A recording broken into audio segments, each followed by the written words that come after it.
আসসালামু আলাইকুম। আশা করি সকলেই ভালো আছেন। প্রিয় চাকরি প্রত্যাশী ভাই ও বোনেরা, বাংলাদেশ সরকারি কর্ম কমিশন সচিবালয়ে যে নিয়োগ সার্কুলারটা প্রকাশ করা হয়েছিল, এইটার আবেদনের আর মাত্র ২ দিন রয়েছে। তো এরপরেই কিন্তু আবেদনের সময় শেষ হয়ে যাবে। অর্থাৎ এই নিয়োগ সার্কুলারের আবেদনের সময় ১১ তারিখ ৫ মাস ২০২৬, অর্থাৎ আজকে ১০ তারিখ, আগামীকাল ১১ তারিখ বিকাল ৫টা পর্যন্ত সময় রয়েছে। এর মধ্যে আবেদন করতে হবে। এরপরে কিন্তু আপনারা আর আবেদনের সুযোগ পাবেন না।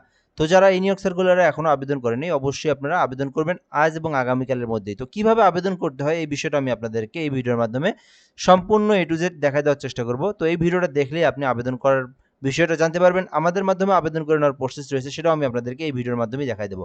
তো শেষ পর্যন্ত দেখবেন। আরেকটা বিষয় বলে রাখি, আপনারা যারা আমাদের চ্যানেলে নতুন আছেন অবশ্যই সাবস্ক্রাইব করে রাখবেন, আর ফেসবুক থেকে যারা দেখতেছেন অবশ্যই পেজটি ফলো দিয়ে রাখবেন। তাহলে আপনি পরবর্তী নিয়োগ সার্কুলারগুলো সম্পর্কে সবার আগে জানতে পারবেন। এটি কিন্তু সরকারি স্থায়ী রাজস্ব খাতভুক্ত নিয়োগ সার্কুলার। তো এখানে কিন্তু বেশ কিছু পদের সংখ্যা রয়েছে, যেখানে কম্পিউটার অপারেটর পদে, প্রশিক্ষণ সহকারী পদে শুধুমাত্র অনার্স অথবা ডিগ্রি পাস করে আবেদন করতে পারবেন। এছাড়াও এখানে ৬০ মুদ্রাক্ষরিকেও কিন্তু আপনি অনার্স অথবা ডিগ্রি পাশে আবেদন করতে পারবেন। এখানে বেশ কিছু পদ রয়েছে এইচএসসি পাশের হিসাব সহকারী, অফিস সহকারী কাম কম্পিউটার মুদ্রাক্ষরিক, কম্পিউটার মুদ্রাক্ষরিক, ডাটা এন্ট্রি অপারেটর, অভ্যর্থনাকারী, টেলিফোন অপারেটর। এগুলো সবগুলোই শুধুমাত্র এইচএসসি পাস করলেই আবেদন করতে পারবেন, যেখানে বেশ কিছু পদের সংখ্যায় নিয়োগ বিজ্ঞপ্তিটি প্রকাশ করা হয়েছে। এছাড়াও এখানে কিন্তু অফিস সহায়ক পদ রয়েছে, যেখানে ৩৬টি পদ রয়েছে। শুধুমাত্র এসএসসি পাস করলে আবেদন করা যাবে, আলাদা কোনো অভিজ্ঞতা বা কোনো কিছুরই প্রয়োজন নাই। জাস্ট এসএসসি পাস করছেন যারা, তারা কিন্তু অফিস সহায়কে আবেদন করতে পারবেন। সো আপনার শিক্ষাগত যোগ্যতা অনুযায়ী আপনি যে পদে চান আবেদন করবেন, কোনো সমস্যা নেই। এখন বিষয়টা হচ্ছে আবেদনটা করবেন কিভাবে। গুরুত্বপূর্ণ মূল বিষয়টা হচ্ছে আবেদনের সময় কিন্তু ১১ তারিখ বিকাল ৫ ঘটিকা পর্যন্ত, এর মধ্যে আবেদন করতে হবে। এখন আবেদন যারা নিজেরা করতে পারেন, নিজেদের যাদের ল্যাপটপ কম্পিউটার রয়েছে, এখানে একটা লিঙ্ক দেওয়া রয়েছে, দেখতে পারতেছেন bpscs.teletalk.com.bd। এটা যদি আপনারা গুগল অথবা ক্রোম ব্রাউজার যে কোনো জায়গায় লিখে সার্চ করেন, তাহলে কিন্তু আপনারা আবেদনের ফর্মটা পেয়ে যাবেন। আমি আবারও দেখা দিচ্ছি, bpscs.teletalk.com.bd, এটা লিখলেই কিন্তু আপনি সরাসরি একটা ওয়েবসাইট পেয়ে যাবেন। ওয়েবসাইটের উপর ক্লিক দিলে আপনার সামনে কিন্তু এরকম ফর্মটা আসবে। এখান থেকে আপনাকে সম্পূর্ণ সুন্দরভাবে নির্ভুলভাবে ফর্মটা পূরণ করতে হবে। আবার আপনি চাইলে আমাদের মাধ্যমে আবেদন করে নিতে পারেন। আমাদের কিন্তু আবেদন করে দেওয়ার একটা সার্ভিস রয়েছে। তো আপনি ঘরে বসে থেকে একদম নির্ভুলভাবে আবেদন করে দিতে পারবেন। তো এইজন্য আপনাকে এই নাম্বারে হোয়াটসঅ্যাপ এসএমএস করতে হবে। তাহলে কিন্তু আপনাকে আবেদন করে দেওয়া যাবে। তো আপনার তথ্যগুলো দিবেন, আমরা আপনাকে আবেদন করে অ্যাপ্লিকেশন কপির পিডিএফটা আপনাকে দিয়ে দেবো। তো যারা এখনও আবেদন করেন নাই, নিজের থেকে ঘরে বসে থেকে আবেদন করে নিতে চাইলে, আমাদের মাধ্যমে আবেদন করে নিতে চাইলে এই নাম্বারে হোয়াটসঅ্যাপে দ্রুত এসএমএস করুন। নিজেরা কিভাবে আবেদন করবেন, এই লিঙ্কে প্রবেশ করার পরে আপনাদের সামনে এই ফর্মটা আসলে আপনারা পূরণ করবেন। পূরণ করার প্রসেসটা দেখা দিচ্ছি।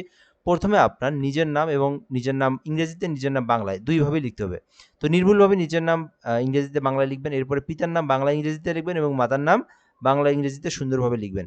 লেখার পরে আপনার জন্ম তারিখ যেটা, তো সেটা আপনি এখানে সুন্দর করে দিবেন। প্রথমে মাস, পরবর্তীতে ডেট, তারপরে ইয়ারটা দিবেন। এরপরে রিলিজিয়ন, এখানে আপনার ধর্ম যেটা সেটা দিবেন। জেন্ডার, লিঙ্গ দিবেন, পুরুষ না মহিলা সেটা দিবেন। এরপরে ন্যাশনাল আইডি।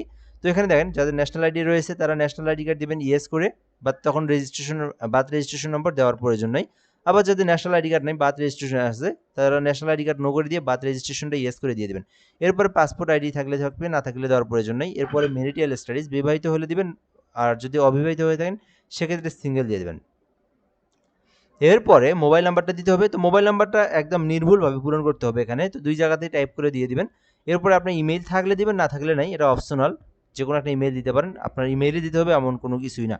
এরপরে কোটা এখানে দিবেন, আপনার যদি কোনো কোটা থেকে থাকে, না থাকলে নো।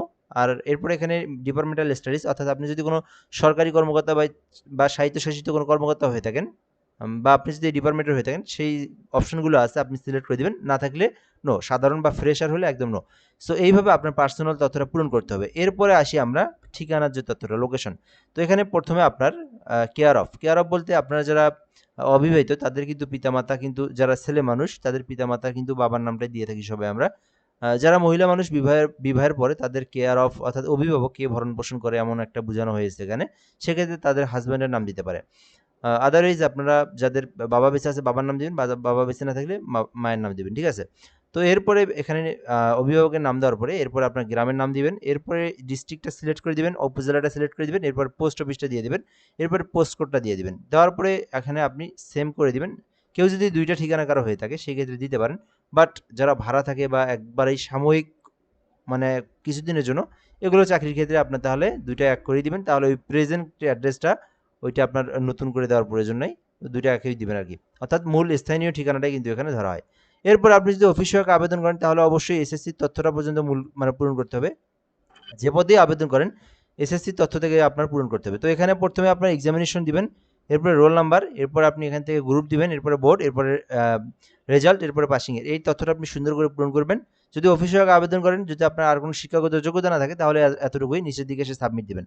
আর আপনি যদি এইচএসসি পাস করে থাকেন, আপনি যদি এইচএসসি পাসের কোনো পদে আবেদন করেন, সেক্ষেত্রে নিচের দিকে এসে আপনি এখানে টিকমার্ক দিয়ে এইচএসসি পর্যন্ত পূরণ করবেন। অনার্স পাস করলে অনার্সটা পূরণ করবেন।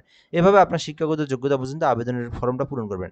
পূরণ করার পরে আপনাকে কিন্তু সাবমিট করে পরবর্তী স্টেপে আসার পরে একটা ছবি এবং স্বাক্ষর লাগবে। তো ছবির মাপটা হচ্ছে, আমি আপনাদেরকে দেখাই দিচ্ছি।